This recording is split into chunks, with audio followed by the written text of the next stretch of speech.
Il y a un autre sujet dont je voulais qu'on parle aussi un peu. Bon, vous avez un peu parlé de l'ultra-transformation. Alors, les industries qui sont membres de l'ANIA bon, produisent un certain nombre de produits ultra-transformés.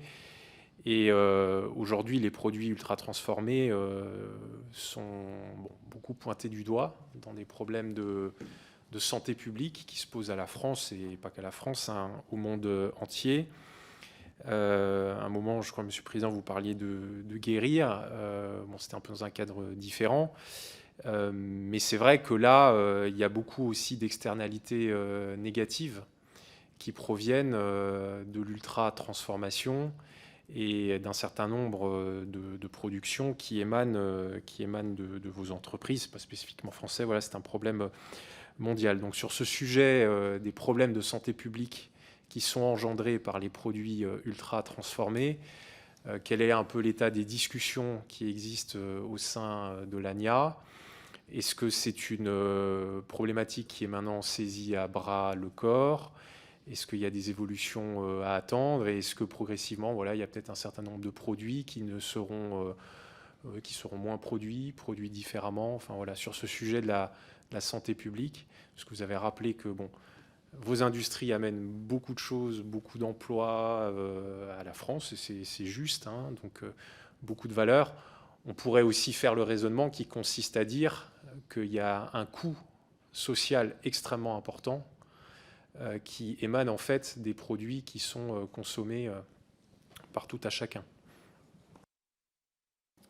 Il se trouve que le calendrier fait que la semaine dernière, nous étions auditionnés au Sénat par, cette fois-ci, là, aide-moi, la commission de la sécurité sociale. Mission d'évaluation des comptes de la sécurité sociale. L'angle de lecture n'est pas le même que le vôtre, parce que l'angle de lecture, c'est les coûts engendrés pour la collectivité par... Donc ils ont auditionné, je crois dans l'ordre, il y avait le tabac, et puis à la fin, il y avait même nous. Voilà. Cette séquence de passer après les tabacs, je ne vous cache pas que moi, ça me pose problème, parce que en tant que président de l'ANIA, ça me pose problème.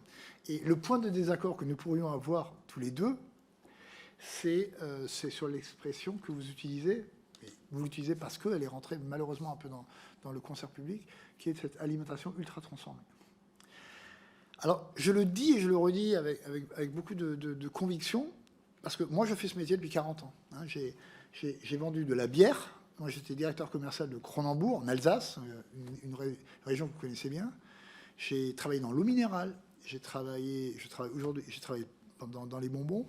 Je connais à peu près tous mes collègues. Alimentation, je sais ce que c'est. Je sais ce que c'est. C'est quelque chose que je vends, que je veux définir au plus haut niveau de performance, de manière à ce que vous êtes tous les quatre potentiels consommateurs, vous me l'achetiez. Pour faire de l'alimentation, je comprends le T de transformateur. Et je le dis, je ne peux pas être plus clair là-dessus, c'est un métier fondamental. Et vous aurez noté que dans mon intro, je dis, vu de l'étranger, et je dis, moi je rappelle, j'ai travaillé en Italie, l'industrie agroalimentaire française, elle est vue comme exemplaire. Je ne dis pas qu'on est exemplaire, je ne veux pas qu'on retienne ça. Il y a sans doute des tas de choses à améliorer, comme dans tous les métiers. Mais on l'est. Le mot « ultra », honnêtement, je ne comprends pas. En tant qu'homme du métier. Ultra, ça veut dire quoi? Est-ce qu'on mettrait dans nos produits des choses qui ne devraient pas y figurer? Je pense que dans tous nos métiers, ayez en tête que si vous preniez nos recettes, notre manière de consommer, la recette, mais y compris le packaging, d'il y a 15 ans, aujourd'hui, ils sont fondamentalement différents. Et je vous le dis d'ores et déjà, dans 15 ans, ils le seront encore.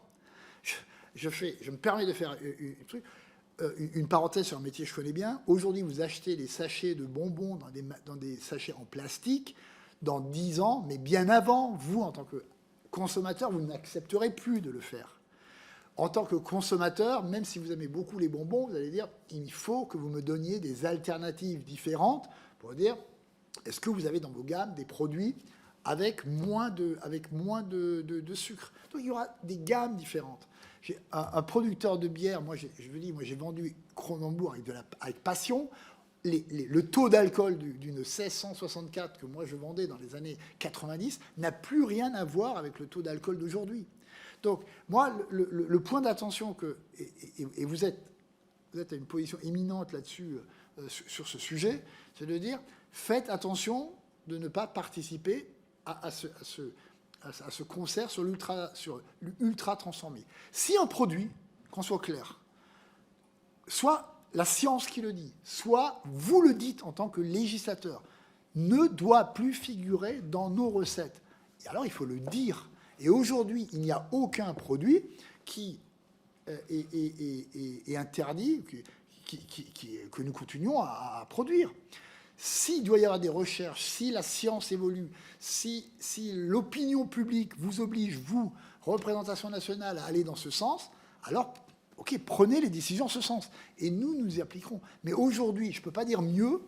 Aujourd'hui, je pense que tous les produits qui sont dans le commerce respectent les cahiers des charges qui font que, soit du point de vue de la science, soit du point de vue de la loi, ils font qu'ils sont parfaitement en règle avec tout.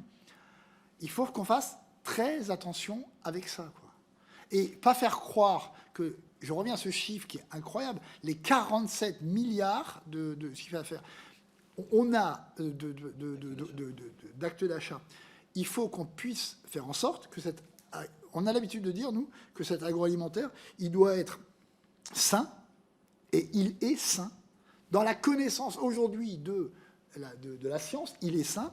Il doit être durable. On s'y applique. C'est pas facile parce qu'il va y avoir des coûts et on va devoir intégrer ça dans nos négociations. Et il faut qu'il soit accessible.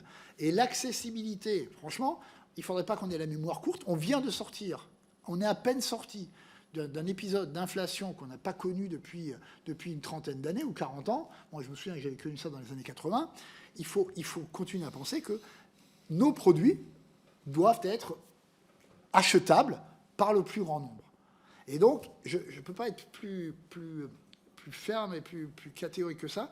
Attention, le côté alimentation ultra transformée, c'est justement quelque chose qui contribue à ce que je dénonçais tout à l'heure, je ne sais pas le dire en français, le bashing, ce dénigrement systématique que dans d'autres pays, vous n'auriez pas. Vous n'auriez pas. Moi, je travaille avec l'Allemagne. Vous n'avez pas ce même type de débat. Vous avez la même exigence. Le parlementaire allemand, il est aussi exigeant. Le scientifique, l'équivalent de l'ANSES, il est aussi exigeant. Mais il n'y a pas tout ce dénigrement systématique sur les produits. Je ne pense pas qu'on le mérite. Je vous dis, à l'étranger, on est plutôt envié.